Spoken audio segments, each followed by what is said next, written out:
It's time for your Low Country real estate market update. It's the Brian Beatty Real Estate Show. Brian is one of the top 1% real estate agents in Charleston. Find him online at listingsincharleston.com. That's listingsincharleston.com. Or call him at 843-345-1273. Now, broadcasting from the WTMA studios, here's your host, Brian Beatty. Good morning, and welcome to another edition of the Brian Beatty Real Estate Show, the number one real estate show here in Charleston, on Charleston's favorite talk radio program, the Big Talker 1250 WTMA. So excited to be with you guys this morning. Thank you for tuning in. If this is your first time tuning into the Brian Beatty Real Estate Show, my name is Brian Beatty. Let me tell you what the show is all about. We talk about real estate on this show. I provide you with national, regional, and local news about the real estate market so you guys stay informed with what's happening. If you caught my show last weekend, you know that our market is starting to shift, not just locally, but in all parts of the country. What does that mean for you as somebody that's buying, selling, investing in real estate? You know, what questions do you need to be asking right now? What sort of data do you need to be relying upon? We're going to get into that this weekend in a big, big way. And then, of course, I also take my experiences as somebody that's been selling real estate in Charleston for the past 12 years. I've done 1,000 transactions in our market with buyers, sellers, and investors to the tune of about $500 million in real estate. So I share my stories and my experiences with you so that you are an informed consumer. You're educated about the process of buying, selling, and investing in real estate. So if you'd like more information on working with myself and my team, we'd love the opportunity to earn your business or help you in any way, shape, or form. My number is 843, and this is my cell. This is you can call or text this number, 843-345-1273. Again, that's 843-345-1273. Or you can go to my website, listingsincharleston.com. That's listingsincharleston.com. Learn more about myself and my team, you know, who we are, what we do, what we sell, our incentives. We have all kinds of great incentives for you guys. If you buy or sell a home through us, we will move you for free. If you are selling your home, we have multiple incentives from a marketing standpoint: free home warranty, free pre-listing home inspection, all kinds of great marketing materials and avenues in which to expose your home to the world and help get it sold, as well as some incentives for buyers. So if you want more information on those types of things, how we can help you save some money and have the best experience in real estate possible, give me a call. Again, 843-345-1273. That's my cell. Call or text that number, 345-1273, or go to listingsincharleston.com. So, I've got a really interesting article that I want to share with you guys this morning. Because really what I want to do with this show this weekend is help you guys to not get caught off guard. You know, what are some of the things that you need to research before you buy a house? And I'm going to read off some things. I really took some time and just thought about some of the things that people miss. You know, we work with so many people that had previously been working with another real estate agent, and they are not working with that agent anymore because they know that they were not getting the kind of representation, the kind of professional counsel and consultation that they needed in order to feel like they were making the right decision in real estate. And we're talking about a lot of money here, folks. You know, this is not like we're going to buy a car, which is still a big investment. This is your home. You need to make sure that things are taken care of in a professional way, that you feel confident in your purchase. Buyer's remorse is a big deal in our market right now because, if you think about it, buyers are still, for the most part, being rushed into decisions. You know, one thing that real estate agents love to say is, hey, if you want to sleep on it, is it okay if you don't sleep in it? Meaning, hey, I understand you want to take your time and do your research and think about it and sleep on it. And by the time you wake up in the morning, somebody else will have already been through that process and will have made an offer, and you'll lose the home. And a lot of that is kind of fear-based selling. Some of that is true because it just is what it is. But there are things that we as real estate agents need to be doing a better job of. We need to be better preparing our buyers, our clients, for the process of purchasing a home. What are those things that you need to ask before you buy that property? And so I want to start off with schools. And a guy named Jack Schneider. He's an assistant professor at the College of the Holy Cross, which is in Massachusetts. He's their director of research for the Massachusetts Consortium for Innovative Education Assessment. He's written a bunch of books. One of them is entitled Beyond Test Scores, A Better Way to Measure School Quality. And he dives into something really interesting that I have not talked about on this program. If you've listened to me over the past 5 years of me being on this program, you know how I feel about websites like Zillow. Now, in one instance, it's a necessary evil because it's the number one most trafficked website out there for real estate. And I market there on a very heavy level, not just for buyer acquisition, but for my sellers as well. In fact, I'm one of the only few agents in town.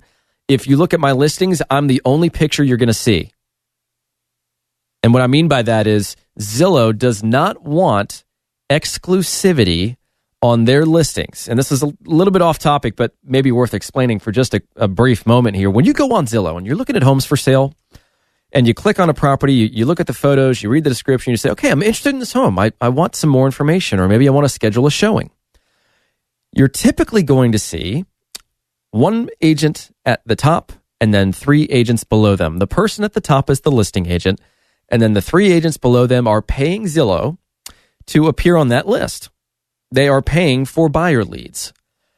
Zillow, if this were my first day in real estate and I went to Atlanta and I said, hey, I'm going to start selling real estate in Atlanta, and Zillow, I want to pay you $50,000 a month to market myself on your website, which would be a massive Zillow expense. I don't pay that much, but I pay way more than I'm comfortable airing on this program. And to that, Zillow would say, I don't care how much money you give me. We are not providing you with any sort of exclusive marketing. Meaning, I don't care how much money you spend, we are always going to put 3 other agents on your listing, because that's one of the ways that Zillow makes money. When you look at my listings, I'm the only agent that appears. The only reason I have that ability is because I've been paying Zillow for so long that I'm grandfathered in to exclusivity, which is really important because when you have people looking at your property online, you want those interested buyers talking to your listing agent, not some random agent that appears on a list that knows nothing about your house, nor are they incentivized to sell your house. Their only goal is just to sell that person something.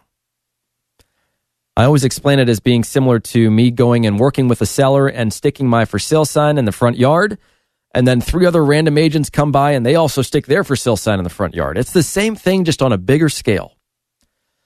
So now that I'm off of that tangent, you guys understand how these websites work and the qualms that I have with them, which I haven't even gotten into the Zestimate, but let's talk about schools. And you know, knowing that not everyone has the time or the experience to do their own school research, you know, obviously real estate companies have worked to meet that market demand by leveraging data. So companies like Zillow and Trulia have built in a school performance kind of meter onto their website, which allows people to shop for school based on a school rating, which seems helpful until you better understand what it actually means. And so the root of the problem is this. It is reliant upon standardized test scores.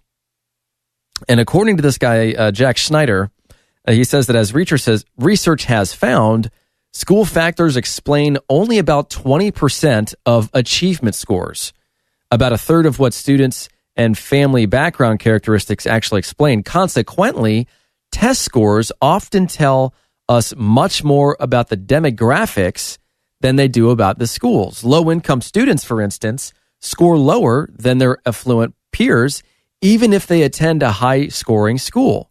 And high-income students, by contrast, score higher than their less privileged peers, even if they attend a low-scoring school. So, obviously, while it's important that we investigate school quality, the way in which we do it is incredibly important. So Zillow and Trulia, just so you know, they have a partnership with greatsschools.org, which is what a lot of real estate agents kind of coach their buyer clients to go and use as a website to determine how good, quote unquote, a school is. And the challenge is it's relying almost exclusively on test scores for that for their school rating. And so great schools' ratings are based on raw test scores, which has a very strong correlation to socioeconomic variables. They also have a college readiness factor, which is measured by SAT scores and graduation rates, which are also variables that correlate with race and class. And this is all according to Jack Snyder based on his research. And so Trulia, as an example, they have this bar, and it ranges from 1 to 10, and you can search the school by rating. The challenge is it's a problematic practice in general. Schools have very unique strengths and weaknesses that just can't be compressed into a single number. The quality of a child's education is dependent upon things other than test scores. What is their schooling experience actually like? Do they have teachers that care about them and challenge them? Is there a sense of safety and belonging? Are they developing those critical thinking skills that you want your children to have? Are they becoming engaged? Do they have access to the arts and broader level education? Are they being socially and emotionally stimulated? If you're relying on just the school data or the test scores, then you're missing a big piece of the pie. And that's why I want to bring this to your attention, because the problem isn't the information. The information itself is not harmful. But when it's stripped of its context, and then it's repackaged and it's used to encourage particular behaviors, especially as something important as buying a house, that's when I think it's worth mentioning, because there are plenty of people that go on Zillow and Trulia and all these different websites that have a built-in school ranking meter, and they say, oh, I love that house. It's perfect. It fits my budget. It's in a great area. Look at the school rating, though, honey. It's only a 6. I mean, this other one has an 8. If you look at the research, the higher the school rating, more often than not, the more affluent the area, meaning the more expensive the real estate is. So by filtering your search for a new home based by school rating, you're going to be cutting out a humongous portion of available properties if you're a first-time home buyer, or if you're starting a new family and you are now selling your first home that you bought when you were out of college, and now you need something that's going to fit your growing family, or whatever the case might be. The point in bringing this to your attention is that you need to be asking more questions about, where is this data coming from? Is it reliable? And the best thing to do, if you have the time, is to call the school, ask the questions. And if you'd like, I have a list of questions that we give to our buyers based off of Charleston, Dorchester, and Berkeley County's schools. So if that's something you're interested in, happy to provide that to you. Or if you just have questions in general about the real estate market, you're thinking of buying a home, selling a home, investing in real estate, we're going to talk more about that when we come back. But feel free to give me a call off air. My number is 843-345-1273. Again, that's 345-1273. Or go to my website, listingsincharleston.com. That's listingsincharleston.com. Stick around, Charleston. We will be right back with more of the Brian Beatty Real Estate Show here on the Big Talker 1250 WTMA. Hear the Brian Beatty Real Estate Show every Saturday morning at 9 and each Sunday morning at 10 on 1250 WTMA and WTMA.com.